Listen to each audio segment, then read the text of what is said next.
Hi, my name is Hermione Joseph, and I'm going to be talking about STDs. 1 out of every 4 of us will contract an STD each year, according to DoSomething.org.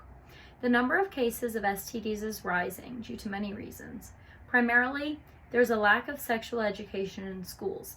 Teens are not aware of just how serious STDs are. Additionally, teens are not being taught how to properly have safe sex. Many adults refuse to talk about sex with teens in hopes that they will abstain, but this is just not the case. Teenagers are often pressured into sex by their significant others and peers. Sexually transmitted diseases are a serious threat to teens due to the lack of sex education, resources, and emotional instability. Students in schools are not being informed about the risks of sexually transmitted diseases. According to the University of Southern California Department of Nursing, only 13 states mandate sex education in schools. This statistic reveals the harsh reality of sex education. In schools where sex education is mandated, it is often skimmed over as it can be seen as embarrassing. The focus is also often on abstinence and teen pregnancy. Teens are not taught how to properly have safe sex and how to be protected and screened from STDs. Many teens feel they cannot talk to adults about sex in fears of being reprimanded, reported, or judged. This is not just a problem in schools, but at home as well. In a survey conducted by Planned Parenthood and New York University, 50% of American teens feel uncomfortable talking to their parents about sex. Many parents simply give their teens the talk about what sex is, but not how to properly practice safe sex. Without sex education, adolescents may not realize the severity of risky sexual behavior and poor sexual health. Not talking about sex will not stop teens from having it. Additionally, the cost and access of public health care makes STD screening seem unattainable and unrealistic. Though insurance and healthcare is not leading to the rise of cases in STDs, a lack of ability to screen makes it difficult for teens to make the decision to get tested. Many teens feel too embarrassed to talk to their primary care physicians, parents, and those around them about STDs if they feel they may have one. This is not just a community-level problem. According to Psychology Today, since 2003, funding for the CDC STD Prevention Division has been cut by about 40%. The lack of government funding for sex education in schools and public health care organizations takes away easy access for teens to be screened and given contraception. An additional factor of sexually transmitted diseases in teens is simply teens' emotional state. Teens often make quick, rash decisions without thinking of long-term consequences.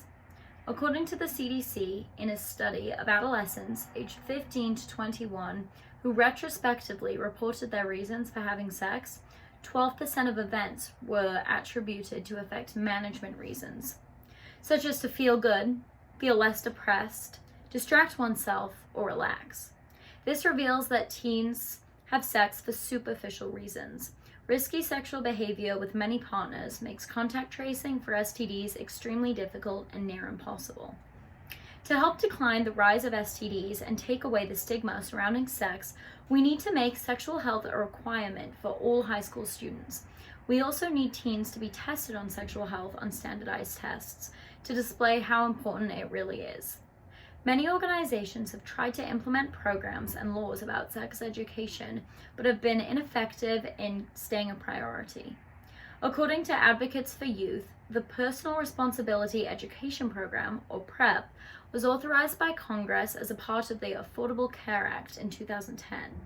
PrEP provides grants for programs that teach about abstinence and contraception to help young people reduce their risk for unintended pregnancy, HIV, STIs, and STDs. PrEP is a great step in the right direction for reversing the STD epidemic, but we must do more.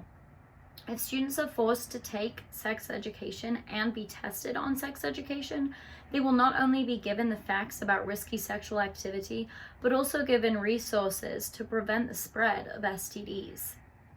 If one does contract an STD, but knows how to get treated and tested, the spread will inevitably slow.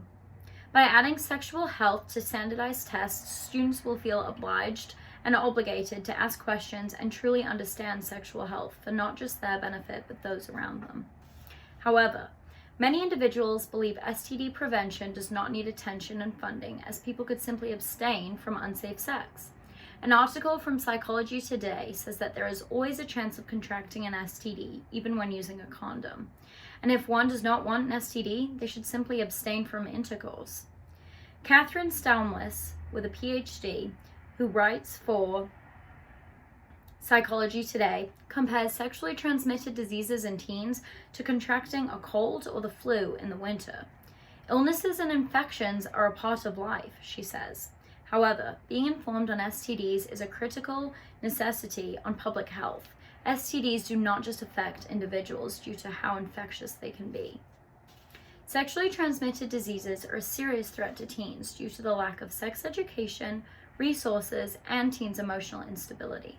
Destigmatizing talking about sex with teens and enforcing sex education in schools is a critical step in reducing the spread of STDs. We as a Creighton community should be conscious of this issue and fully aware of the consequences of poor sexual health. Don't be one of the 4 this year. Thank you.